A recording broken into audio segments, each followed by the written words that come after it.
I did not wake up on Labor Day planning to become the whistleblower of my own marriage. But there I was in our backyard under a string of Edison bulbs, the grill hissing like a lie detector, holding a cheap clicker I bought at the office supply store because nothing says American accountability like a PowerPoint. Our extended family clustered around the patio table with patriotic napkins. Football murmured on a muted television inside, and my wife Emily poured a measured splash of rosé as if the level in the bottle could control outcomes. I tapped the clicker, and the outdoor screen lit up with a cheerful template titled Neighborhood Safety Meeting, which was a decoy I used so that the children would not run off before the good part. Slide 2 replaced the clip art with a timeline stamped in bold. Tuesday, Thursday, Saturday. Below each date, there were images that should never have belonged to the same suburban life. A Pilates studio receipt at 10:58 p.m., a hotel check-in at 11:21 p.m., and a selfie of two adults who did not look like they were discussing core strength. The first whisper that left the table sounded like a balloon losing air. I said clearly and calmly, "Before you ask, this is not a prank, this is not a parody. And those are not deep fakes. This is my marriage, and this is my cheating wife." People assume betrayal arrives like thunder. In my zip code, it shows up like a lawn ornament that multiplies overnight. I had noticed a pink flamingo in the neighbor's yard that migrated from one corner to the other depending on the day. And because I had too much time while waiting in the school pickup line, I convinced myself it was a code, a signal. Left corner meant the coast is clear. Right corner meant abort mission. I told myself I was being ridiculous, and then my Ring camera flagged a human at 12:37 a.m. And the human was the president of our homeowners association practicing his silent jog past my mailbox for the third time that week. He always waved at the camera. My first thought was that he wanted a friendly neighborhood clip for the HOA newsletter. My second thought was that he was also in the photos on my slide deck, and it is hard to wave to a camera after that. Rewind 3 months to simpler clues that only become obvious in hindsight. Emily discovered essential oils the way people discover religion. She began calling lavender a mood stabilizer and eucalyptus a moral compass. Our living room smelled like a spa that had lost faith. Her gym bag grew heavier and her patience grew lighter. My jokes did not land. Her laugh aimed somewhere over my shoulder to an invisible audience. She wore new sneakers that promised to activate neglected muscle groups, and the muscles that were neglected appeared to include the one required to answer texts with basic nouns and verbs. There were Target runs that lasted longer than Marvel movies, a new habit of turning her phone face down, and sudden shifts from empathy to indifference so sharp I felt drafty. I told myself married life is a long highway, and occasionally the tires drift. I told myself family is a team, and teams go through slumps. But there is a different taste to infidelity, metallic and medicinal, and once you lick it, water never tastes the same. I did not want to be the guy who snoops. I wanted to be the guy who grills. But every grill master in America knows a marinade when he smells one. And this was a marinade of betrayal. I started small. I checked our shared calendar and found phantom Pilates classes booked at odd hours stacked like Jenga blocks titled Core Blast, Night Owl Flow, After Hours Alignment. I cross-checked timestamps with our credit card log, and there were Uber charges to a hotel that advertises itself as modern, minimalist, and discreet, which is an unusual trio of adjectives for a place with a neon martini glass in the lobby. I asked a friend who works in IT how to pull location data without going full surveillance state, and he said that the cloud is a gossip who tells everything to anyone who asks politely. I asked politely. The map pocked itself with pins that spelled a word I did not want to sound out. I considered confronting Emily in the kitchen over a sink full of blueberries, but I kept hearing a voice in my head that sounded like an old baseball coach saying, Do not swing at the first pitch. Make it hurt. Make it count. The part of me that loves conspiracy theories began drawing red yarn across an imaginary corkboard in the garage. What if the HOA is a cover for a secret league of late-night Pilates?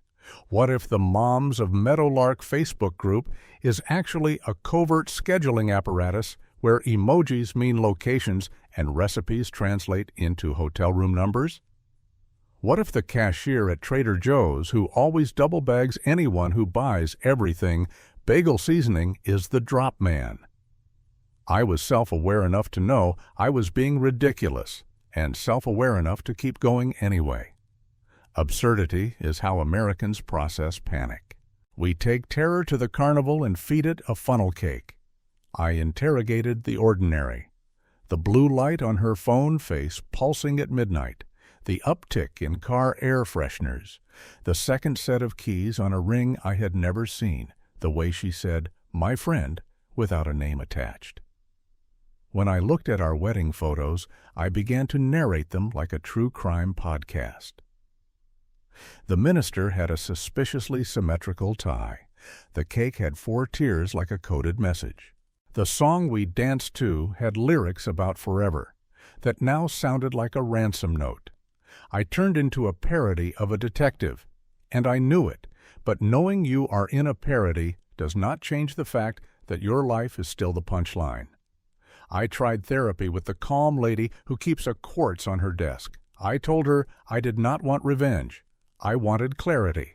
She said clarity is often a synonym for control, and control is a synonym for fear, and perhaps the fear is that love has no contract that prevents cheating. I said that sounded poetic and unhelpful. She nodded as if poetry was a medication that takes 6 to 8 weeks to kick in. She asked what I feared most. I said the obvious thing, which is betrayal. And then I said the truer thing, which is becoming bitter. She told me bitterness is toxic love turned inward. I went home and Googled how to reclaim narrative after infidelity, and the results were a bleak blend of listicles and scented candle ads. At that point, I made a decision that would make sense to no one, and perfect sense to me. If Emily was going to treat our life like an underground episode, I would stage a season finale. I sent a group text to both sides of the family, inviting everyone to a backyard cookout to celebrate how far we have come. I rented a projector and borrowed a screen from the church fellowship hall because the lady at the desk said community means sharing equipment. I created slides that looked professional enough to be respectable and dramatic enough to be remembered. I titled the deck A Brief History of Us, and then I added a subtitle in a smaller font only I would notice, A Case Study in Cheating and Consequence. I practiced reading my lines in the bathroom where the echo made me sound like a witness. I did not feel cruel. I felt methodical, like a teacher who stays late to alphabetize the consequences. The morning of the cookout, I drove to Costco and loaded my cart with ribs and corn and paper plates and the bulk box of napkins with blue stars, because nothing says America like managing grief in the clearance aisle. I drove home past the middle school, past the Little League fields, past the church marquee that read, "Forgive as you have been forgiven," and I felt the strange blend of outrage and holiness that turns ordinary men into prophets on their own cul-de-sac. I did not want to humiliate Emily. I wanted to turn the light on and leave it on. Family had gathered around us for years when we performed our happiness. They deserved front row seats when the show stopped. If there was a path back from this cliff, it would only appear under full illumination. When evening came, the backyard filled with the clink of ice and the chatter of cousins and the soft undertow of a football game through the open window. Emily floated through the noise, greeting everyone with the glow of a woman who believes in her own story. She wore a white sundress with a tiny pattern of lemons, and I remember thinking how American it is to wear a metaphor and pretend it is a pattern. She leaned in and kissed my cheek and asked if I needed anything, and I said only that we would begin soon. She did not ask begin what, which was its own answer. So when I pressed the clicker and the screen flickered and the timeline appeared and the room shifted from summer to courtroom, I felt a peculiar calm. I narrated like a tour guide through a museum of decisions.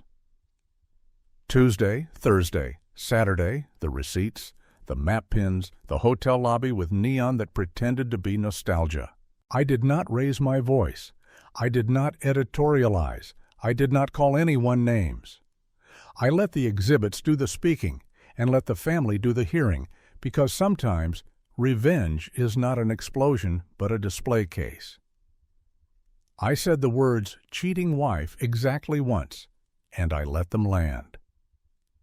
I stopped on a blank slide and told everyone that the next image would be the last they would need to see to understand what had been happening and why this night existed. No one moved. The children had turned into statues with juice mustaches. My mother held a napkin like a flag of truce. Emily stared at me with a look I had never seen before, something between fury and relief, toxic love meeting its antidote. I took a breath and clicked, and as the image rose onto the screen, the backyard became the kind of silence that changes a life. I swear I did not mean to turn into the guy who rehearses his marriage like a courtroom drama. But once the first set of slides went public, there was no way back. After the cookout bombshell, everyone left our backyard with the same look you see on Neighbors after a tornado siren, eyes wide, carrying Tupperware leftovers, trying not to say what they were all thinking. That man just detonated his cheating wife in front of us, and now what? The next morning, the HOA president, yes, the same man in those glowing hotel pictures, posted a cheerful update about lawn regulations. The audacity. I half expected him to remind residents not to leave their garbage bins out overnight. Meanwhile, Emily moved around the kitchen like a sitcom character, pretending last night had been a pilot episode that would never get picked up for a second season. She cracked eggs. She asked if I wanted toast. She hummed Sweet Caroline while her phone vibrated like an accomplice refusing to testify. But betrayal, once exposed, does not shrink back into silence. It metastasizes. My mother called before sunrise to remind me that family means forgiveness. My sister texted me a gif of fireworks with the word revenge written across the sky in Comic Sans. One cousin posted on Facebook, "Some people grill ribs, some people grill toxic love." America loves nothing more than a morality play acted out on someone else's lawn. Emily tried to spin the narrative like she was auditioning for a reality show confessional. She said it was just loneliness and confusion. She said everyone makes mistakes. She said infidelity is not the end of the world, which is true if the world is not yours. She asked me if we could keep things private, as if last night had been a magic trick only visible to me. I told her privacy is what got us here. Transparency, I said, is the new oxygen. She rolled her eyes like a teenager grounded for using the car without permission. I became the neighborhood's accidental prophet. People stopped me at the mailbox to ask for updates. Husbands invited me for beers in the garage, whispering their suspicions about Pilates instructors and business trips. Wives looked at me with sympathy mixed with curiosity, as if betrayal were a contagious virus they wanted to study without catching. Even the pastor brought me extra communion wafers, saying sometimes public sin requires public light. For once, I was the star witness of suburbia. But the deeper I went into my own detective spiral, the more surreal it became. I started connecting dots that maybe were not even dots. A receipt for sushi that appeared in our bank statement turned into a breadcrumb. A late-night Amazon package felt like a secret handshake. Emily's sudden interest in true crime podcasts? Clearly a cover story, training her to manipulate alibis. I half expected the NSA to knock on my door and thank me for my service.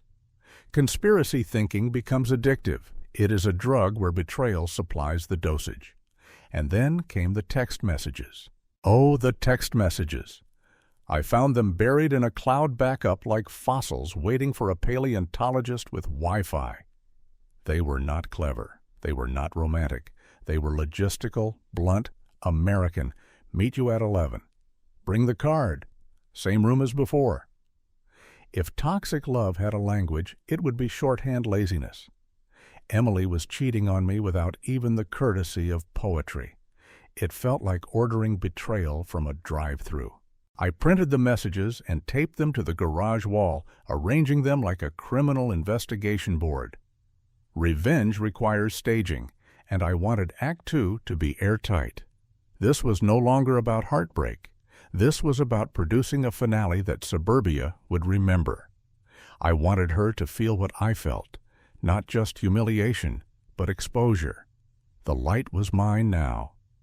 Of course, I could have filed for divorce quietly.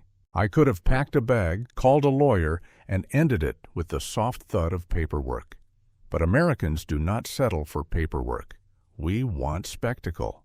Why sign documents when you can stage a trial by projector? Why whisper infidelity when you can make it a sermon? We live for episodes, not epilogues. The plan came together the way absurd plans always do, late at night, fueled by cheap beer and righteous fury. I would hold a second event, bigger, louder, and sharper than the backyard cookout. This time, it would not just be family. I would invite neighbors, co-workers, even the pastor. Everyone who had ever been fed the illusion of our happy marriage would see the credits roll. This would not just be betrayal revealed. It would be betrayal televised. Emily sensed my plotting. She asked why I was suddenly quiet, why I stayed up in the garage for hours. I told her I was fixing the lawnmower, which was technically true, because I had printed the word betrayal in bold across its handle so that every pull of the cord reminded me what I was starting. She looked at me like I was slipping into madness. Maybe I was. But madness with direction is just strategy. There were moments when guilt whispered to me, what about the kids? What about family dinners and holiday photos? Was I turning our collapse into entertainment? But then I would reread the texts, see the timestamps, smell the lies woven into laundry detergent and late-night excuses, and guilt dissolved. This was not cruelty. This was correction. Infidelity should not vanish into whispers. It should stand trial in daylight. I practiced my speech in the mirror, rehearsing lines like a stand-up comic with a vendetta. Ladies and gentlemen, tonight's feature presentation is brought to you by Betrayal. Or, welcome to the final episode of Toxic Love, starring my cheating wife. Sometimes I laughed at my own absurdity. Sometimes I cried. Sometimes both at once, because parody and tragedy are cousins. What Emily did not know was that I had already recruited allies. My cousin agreed to run the projector. My sister promised to bring a soundtrack, something dramatic, maybe violins or church bells. Even the neighbor with the pink flamingo offered to provide seating. This was no longer just my story. It was a community event, an exorcism disguised as a block party. The final straw came when I found a second hotel key card hidden in Emily's makeup drawer. It was like the universe itself mailed me confirmation. I held that card in my palm and thought, here it is, the ticket to the truth. Not just mine, but everyone's. If family is built on trust, then infidelity is demolition. And I was not going to clean up quietly. So part 2 of this saga closed with me sitting in the garage, staring at the key card, surrounded by taped-up messages and printouts glowing under a single light bulb. I raised a glass of cheap bourbon like a toast to no one, and whispered, "This is not the end. This is only intermission." Because revenge, like barbecue, is best served slow-cooked. And Emily had no idea that her next performance was already scheduled, tickets sold, audience waiting. The problem with revenge is not the planning, it is the waiting. Americans are terrible at patience. We invented the drive-thru, the express checkout, the microwave burrito. We are a people allergic to slow burns, but in my garage, under a single bulb, surrounded by taped-up screenshots and coffee cups, I decided to drag this out like a season finale. My cheating wife had turned life into a parody, and I was going to give her a parody ending, complete with neighbors clutching popcorn. I told myself this was not cruelty. This was theater. Betrayal deserved an audience. Emily had humiliated me in private and then in secret, and secrecy is the favorite drug of infidelity. I was done with secrets. What she did not know was that I had already scheduled Act 2, a neighborhood family appreciation night at the church hall. She thought I was becoming religious again. In truth, I was building a stage. The pastor agreed when I pitched it as a celebration of marriage and commitment. How American. How wholesome. A slideshow of couples through the years, a speech about family bonds, maybe even a raffle for a free couples massage at the strip mall spa. Behind the curtain, though, my plan was loaded. The marriage slideshow would end with the same receipts, the same text messages, the same neon-lit hotel photos. A bait and switch that would make any politician proud. In the days leading up to the event, paranoia became my exercise routine. I jogged loops around suspicion, lifted weights made of doubts, stretched every possibility until it tore. I began to wonder if the cheating was larger than one affair. Was the HOA president just a decoy? Were there others hidden in the fine print of Emily's life? I combed through every credit card charge, cross-referenced gas station receipts with traffic cameras, stared at Venmo transactions like they were hieroglyphs. At one point, I was convinced the barista at Starbucks had been sending her coded messages in latte art. Betrayal is like caffeine. It makes you jittery and alert at all the wrong times. Meanwhile, Emily played her role with a kind of defiant calm. She cooked lasagna, asked the kids about homework, posted pictures of sunsets with hashtags like gratitude. She smiled at me across the dinner table as if nothing had ruptured, but her eyes gave her away. They darted, calculating, like someone building an escape route. Toxic love turns every shared meal into an interrogation, every bedtime into an autopsy. I knew I was slipping deeper into the absurd, but absurdity felt safer than silence. Silence is where cheating thrives. Absurdity is where revenge sharpens. So I staged rehearsals in the garage, speaking into the dark like a deranged professor. "Ladies and gentlemen," I practiced, "betrayal does not knock on the door. It hides under your own roof." Then I'd pause for imaginary applause, sip a beer, and continue. "Tonight, I will show you what infidelity looks like when it dares to wear a wedding ring." Neighbors noticed my manic energy. One evening, Mr. Kowalski from 2 houses down stopped by while walking his Labrador. He asked if I was okay. I said, "Do you believe in toxic love?" He blinked like I'd asked if he believed in Bigfoot. Then he nodded slowly, because in suburbia, you agree with whatever a man holding a stapler and wild eyes is saying. Later that night, he texted me, "If you need a fog machine, my nephew has one." That was the moment I realized the neighborhood was rooting for me. Revenge in America is a community sport. The kids, of course, had no idea. They thought Dad was just busy with projects. They saw the garage door closed and assumed I was fixing the mower again. But I worried. Family is supposed to be shelter, not shrapnel. Would they remember this as the night their parents exploded in front of the whole town? Or would they grow up to appreciate that truth is better than denial, even if it comes with a projector? I wrestled with that at 2 a.m. while staring at the glow of my laptop, arranging slides like a general planning an invasion. Then there was the matter of timing. Do I drop the betrayal bomb at the start of the event, shocking everyone before dessert? Or do I lull them with sentimental photos, first dates, vacations, Christmas mornings, and then twist the knife at the end? I chose the latter. Americans love a build-up. We want the slow montage before the crash. It is how we make movies, how we watch sports, how we vote. Suspense is our national anthem. The pastor's wife offered to decorate the hall with balloons. I smiled, said thank you, and imagined those balloons popping in unison when the final slide appeared. My sister promised to bring brownies. My cousin said he'd bring a GoPro. I began to realize this was no longer just my revenge. This was entertainment.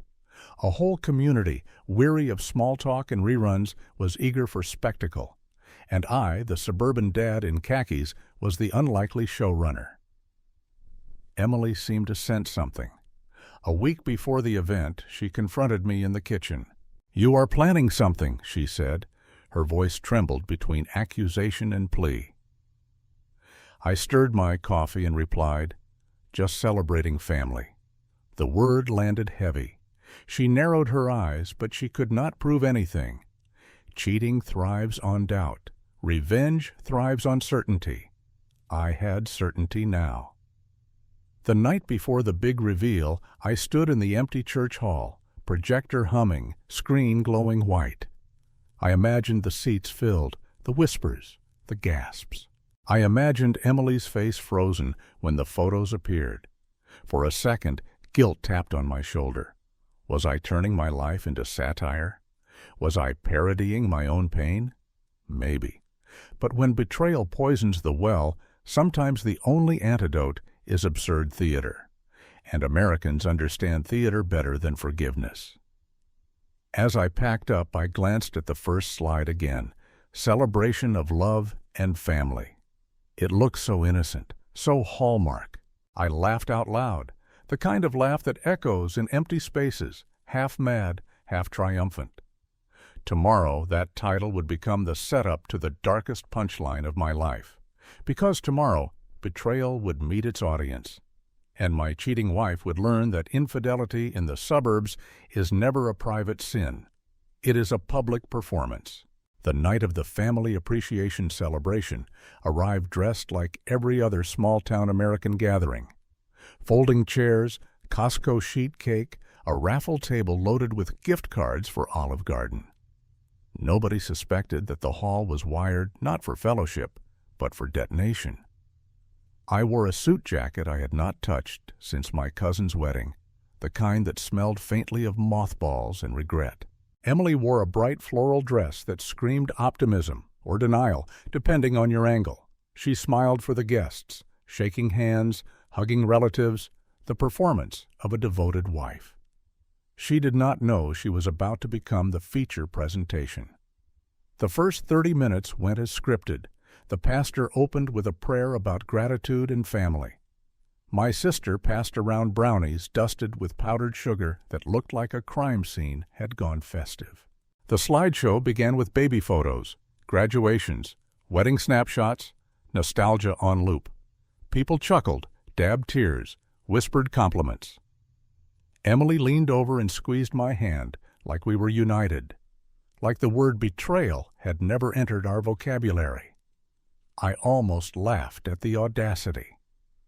This was toxic love's final costume change, pretending to be wholesome in front of God and everyone. And then came the shift. The screen flickered. The wedding photos faded into text messages projected 20 feet tall. "Meet you at 11, same room." Gasps rustled through the hall like wind through corn stalks. Someone dropped a styrofoam cup. Emily's hand released mine as if it had been electrocuted. I let the silence swell, then clicked again. Hotel receipts appeared. Another click. The neon-lit selfie of Emily with the HOA president. This time there were no gasps, just stunned, suffocating quiet. I stepped to the microphone, my voice steady in a way that surprised even me. "Ladies and gentlemen," I said, "this is what infidelity looks like when it wears a sundress and calls itself devotion. This is not just my story. This is the story of a cheating wife who thought betrayal could hide forever." The pastor froze in his seat. My mother buried her face in her hands. My sister whispered, "Revenge," like it was grace before a meal. Children stared at the screen with open mouths, and I wondered if they would ever look at a projector the same way again. Emily stood. "This is cruel," she hissed. Her voice cracked, but her chin stayed high. She wanted to reclaim control, to paint herself as the victim. Classic infidelity defense. When caught, blame the spotlight. "This is our family. You're humiliating everyone." "Our family," I replied into the mic, "deserve the truth, not lies, not excuses, not toxic love wrapped in Pinterest quotes. If humiliation is the price of truth, then so be it." I clicked again. A collage of timestamps, Uber rides, and late-night charges filled the screen. Each image was a hammer, each receipt a nail. The betrayal constructed its own coffin. Emily covered her face, then uncovered it, as if deciding which version of herself to display. The HOA president, seated in the back, shifted uncomfortably. He had shown up because cowards cannot resist spectacle. Now the spectacle devoured him. One neighbor shouted, "Shame." Another muttered, "I knew it." The pastor tried to stand and calm the room, but his voice drowned under the murmurs of family outrage. My cousin began filming on her phone, whispering commentary like she was hosting a reality show. It was no longer a gathering. It was a tribunal. Emily broke then. Tears streamed down her face, mascara streaking like graffiti. She moved toward me, hands clasped as if begging for a retrial. "Please, David, not like this. We can fix it. Think of the kids." The kids. Yes, family was the collateral damage. They sat in the front row, eyes wide, watching their parents disintegrate under fluorescent lights. For a moment, guilt coiled inside me. Was this revenge too much? Had I crossed from justice into spectacle? But then I looked at the screen again, those blunt texts, that careless cheating, and the guilt turned to iron. No, this was necessary. Family cannot be rebuilt on lies. "This," I said, pointing at the glowing evidence, "is why forgiveness cannot exist without confession. You never confessed. You hid. You lied. You thought betrayal could rot in the dark. Well, tonight, the dark is over." The hall erupted, not in applause, not in chaos, but in the collective exhale of people who had witnessed truth unmasked. Some were horrified. Some were vindicated. Some were secretly thrilled. America loves a scandal, especially when it comes with free sheet cake. Emily collapsed into a chair, shoulders heaving. The HOA president slipped out the side door, his exit less dramatic than I had hoped. My mother stood and embraced me, whispering, "You did what had to be done." My sister, always the opportunist, announced she would upload the footage for awareness. Even the pastor, reluctantly, admitted that sometimes daylight is harsher than mercy. I ended the slideshow on a blank slide, the screen a stark white canvas. "This is the end of one story," I said, "and the beginning of another. Betrayal has been named. Infidelity has been exposed. And I will not apologize for demanding light." Then I closed the laptop. The projector whirred down. The room was still, the way a battlefield is still after the smoke clears. Outside, the night air smelled of summer grass and judgment. Families shuffled to their cars, whispering postmortems. The kids clutched their mothers' hands tighter. Fathers checked their wives' phones with sudden curiosity. Toxic love had left the building, but its echo lingered. Emily walked out alone, mascara dried into maps of ruin. She did not look back. I stood on the church steps, suit jacket hanging off my shoulders, a man both emptied and full. Revenge had not healed me, but it had branded the truth onto the world. And sometimes, in America, that is enough. Because betrayal does not end with forgiveness. Betrayal ends when silence is broken. And my cheating wife would forever be remembered not as a private wound, but as a public story, a cautionary tale projected larger than life. That night, As I drove home past darkened houses, I realized something else. I was free. Free from denial, free from the prison of secrecy. Family may fracture, toxic love may poison, but once you speak the truth out loud, once you show it on a 20-foot screen, there is no going back to lies. And maybe that is the only real revenge. Not rage, not punishment, but the certainty that betrayal, once exposed, can never pretend to be love again.